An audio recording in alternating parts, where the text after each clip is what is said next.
তাহলে দেখো আমরা এখানে কি করতেছি, অপ্রকৃত ভগ্নাংশে প্রকাশ করো। এখানে কি আছে, মিশ্র ভগ্নাংশ আছে। মিশ্র ভগ্নাংশকে আমরা অপ্রকৃত ভগ্নাংশে প্রকাশ করব। তাহলে আমরা আগে লিখি, আগে আমরা তুলে নিই।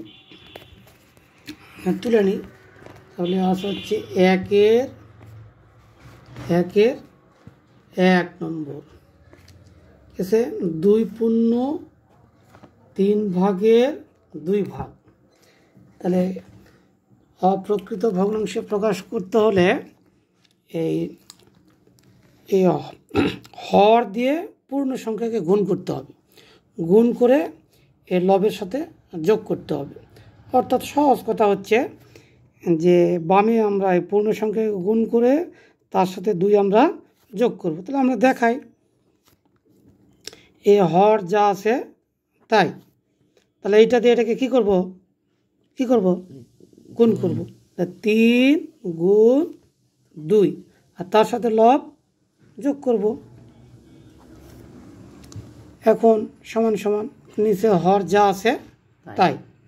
তাহলে 3 × 6, 6 যোগ 2 সমান সমান নিচে 3, 6 আর 2 8। তাহলে এটা অপ্রকৃত ভগ্নাংশ থেকে মিশ্র ভগ্নাংশ থেকে অপ্রকৃত ভগ্নাংশে আমরা প্রকাশ করলাম। অপ্রকৃত ভগ্নাংশ কি, যে হর ছোট থাকবে লব বড় থাকবে, সেটা হচ্ছে অপ্রকৃত ভগ্নাংশ। আমরা আরেকটা করি, আরেকটা হচ্ছে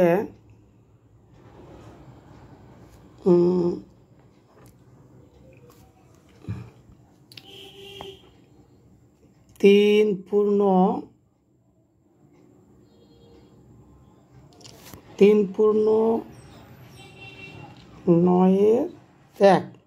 তাহলে এটা আমরা কীভাবে করব, তাহলে নিচে হর আছে 9, তাহলে হর দিয়ে আমরা পূর্ণ সংখ্যাকে কী করব, গুণ করব। তাহলে 9 গুণ 3 আর লব কী করব, আমরা যোগ করব।